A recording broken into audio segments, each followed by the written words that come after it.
Good morning mga Dods! Maswerte ako ngayong umaga, nakapanayam ko si Romel at ang kanyang isang anak at ang kanyang batang bayaw. Kakatapos lang kasi ng ulan dito sa amin. Ako po, ang inyong lingkod, Grams JC, na nagsasabing, panuorin nyo ang mag-ama kung paano sila mag-enjoy, mamimingwit dito sa ilog sa ibaba ng Hanging Bridge. Pero bago ang lahat, mag-subscribe muna kayo sa aking channel para naman updated kayo sa aking mga vlogs. Moly. Ipapakita ko kung paano sila mamimingwit. At the same time, nagbabanding sila. Isang kwento lang tungkol dito sa isang ama ng tahanan. Siya pala ay isang OFW sa Saudi Arabia. Ngayon, nagbakasyon lang siya rito sa aming lugar para lang makabanding ang kanyang anak sa pamimingwit. Tara, panuuri natin kung anong ginagawa nila. Ngayong umaga, mapalad ako at makakasama ko ngayon ang mag-ama na si Kuya Romel. Sila ay mamimingwit dito sa tabing dagat. Of course, pag may nahuli silang hito, tilapia o dalag, mayroon silang ulam pananghalian mamaya. Pero kapag maraming huli, pwede nilang ibenta, kikita pa sila. So, tara, panoorin natin ang kanilang ginagawa. Kapag sinuwerte-swerte ngayon, mga ilang isda kaya ang mabibingwit nyo? 1 kilo. Mga 7. Depende sa laki. Minsan 3 fingers lang. Pero kadalasan nahuli ko rito 1 kilo, 2 kilo. Pero maraming piraso. Sa piraso, mga 15 piraso. May 5. Depende sa laki. Ano po yun? Inuulam nyo lang sa maghapon o yung iba binibenta nyo? Dinadaing. Tapos yung iba, iulam. Hindi ako nagbebenta. Pinamimigay ko lang sa mga ano ko. Kasi yung iba, mga kaibigan ko nagiinom. Pupulutan. Pulutan. Ang bait mo naman. Oo. Swerte ng kapitbahay mo. Sana naging kapitbahay din kita para may libre akong pulutan na isda. Basta siya nga, share your blessing. Ngayong umuulan, sa tingin mo marami kayang mahuhuli o may mahuhuli kaya? Think positive. Yan ang aking lagi sinasabi. Kahit lang think positive, may mahuhuli. Tiwala lang. Itong dalawang anak mong lalaki, lagi mo ba silang kasama mamingwit dito sa tabing ilog? Lagi yan. Hindi ba delikado sa mga bata na nandito kayo sa tabing ilog? Hindi naman. Basta lagi sinasabi sa kanila, mag-iingat. Tsaka sabi ko sa kanila, kasi hindi mo tuturuan kasi mga yan, paano nalalaki yan? Hindi nila alam kung paano mamuhay. Kailangan maging wide din sila, matuto rin sila. Kasi nung bata ako, ganyan din ako eh. Natatakot. Pagka may takot ka kasi, wala mangyayari. Para bang hindi madidevelop ang mga kanilang pagkabata. Tama po yun. Turuan mong kumain yung mga bata ng isda. Turuan mo rin kung paano manghuli ng isda. Tama po yun. Tama yung... Kaysa adventure ba? Kaysa nalululong sa cellphone. Yun. Yun ang purpose ko dyan eh. Saka nare-realize nila kung gaano kasarap mamingwit. Sir Romel, bago... Ayun. Nakawala. Sayang. RJ, hindi ka ba mahuhulog dyan? Sige na, akyat ka na rito. Baka biglang lumaki yung tubig. Anak ka ni Romel. Hindi pala, ikaw pala ang bayaw ni Romel. So sa tatlo kayo, ikaw ang unang nakabingwit ng tilapia. Anong pakiramdam na nakahuli ka agad ng ganon? Masaya po. Masaya. Pero malaki ba yung tilapia yung nahuli mo? Hindi po. Pwede na pang ulam sa isang tao. Sa isang batang katulad mo, pwede na iulam. Kulang po po. Kulang pa ba? Ano, mamimingwit ka pa ulit? Opo. Anong feeling mo na kasama mo si Kuya Romel mo? Masaya po. Masaya. Ano bang pasalubong sa'yo nung umuwi galing Saudi? Atin-atin lang. Wala po. Ay wala, bakit wala?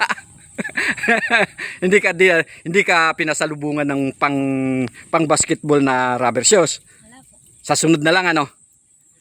Pa. Hindi ka natatakot sa bulate maglagay diyan sa pamingwit mo. Hindi po. Bakit hindi ka natatakot? Sabi ko. Kasi yung ibang bata pag nakakita o kahit yung ibang matanda o kahit ako man pag nakakita ako ng bulate, dirin-diri ako at saka parang ang layo-layo ng distansya ko kaagad dun sa bulate. Pero ikaw ba't hindi ka natatakot sa mga bulate?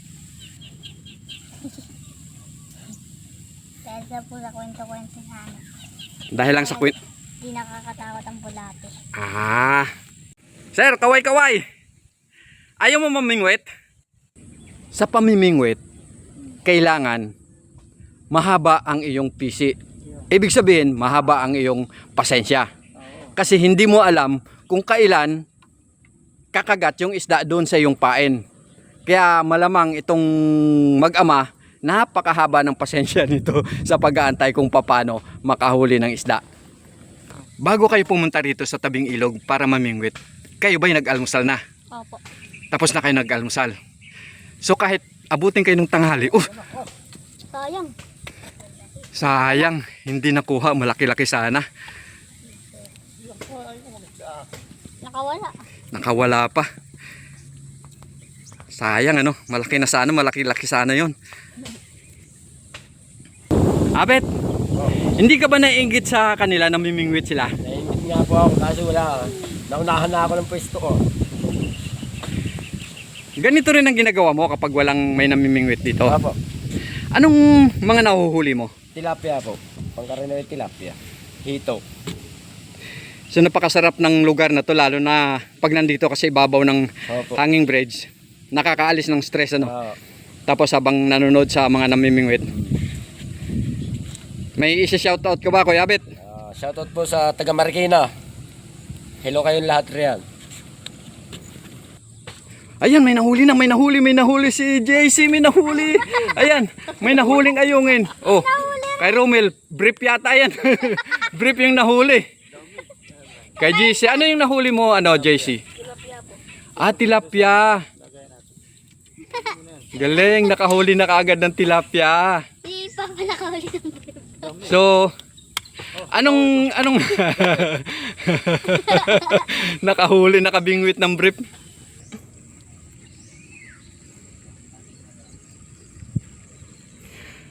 Napapansin ko lang kanina, kailangan po ba pag namimingwit, kailangan po ba may nakasukbit na itak o gulok sa baywang? Ay, hindi naman lahat.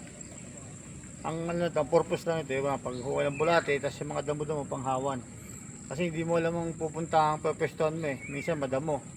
Tsaka kung minsan makakaano ka ng mga wild animal tulad ng bayawak, ahas, kahit pa pa, may pang-armas ka. Yan ang Okay. purpose niyan Yan na, unikibit na. May kumakagat na ba sa pamingwit mo, sa pain mo? Wala pa rin hanggang ngayon? Kantahan mo kaya para para makahuli? Hindi kumanta. Kaya siguro wala kang nahuli kasi ang ingay ko Maingay ba ako kaya wala kang nahuhuli?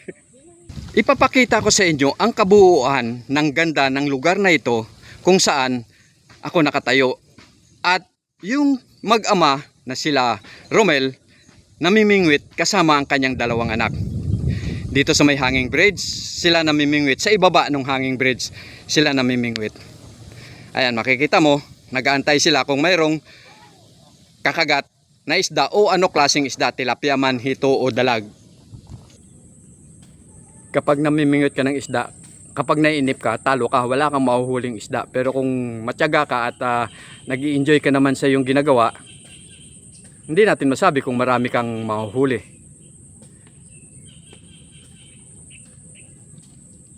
Kuya Romel, sa ganitong pamimingwit, siyempre hindi lahat ng tao marunong mamingwit. Oo. Baka pwede mo kaming turuan kung paano mamingwit at paano gamitin yung bingwit na yan. Simple lang naman, mamimingwit. Parang buhay lang, parang sa pamumuhay lang ng tao. Kailangan marunong ka maghintay. Huwag kang magmadali. Lagyan mo ng pain, focus ka lang. Parang buhay ng tao. Pag masyado kang madalin at hindi naman lahat ng buhay ng tao napapadali. Tulad ng pamimingwit, kailangan mo maghintay, magtiyaga. At sa oras na magkaroon ka ng huli, makukuha mo yung pagtsatsaga. Pag mainipin ka, talo ka. Kaya kailangan sipag at tiyaga at diskarte ang kailangan sa pamimingwit. Parang buhay nga, sa buhay ng tao. Tapusin ng vlog kong ito. Mayroon po ba kayong isi-shout out na mga kasama sa Saudi Arabia? Shout out nga pala sa mga batang Almaray, sa mga kasama ko, mga mekaniko ng Almaray, Alpanar. Ito na, nag-relax lang muna, malapit na pabalik. Kita-kits na lang. Yun lang. Inggit na inggit sila sa ginagawa mo ngayon. Wala man.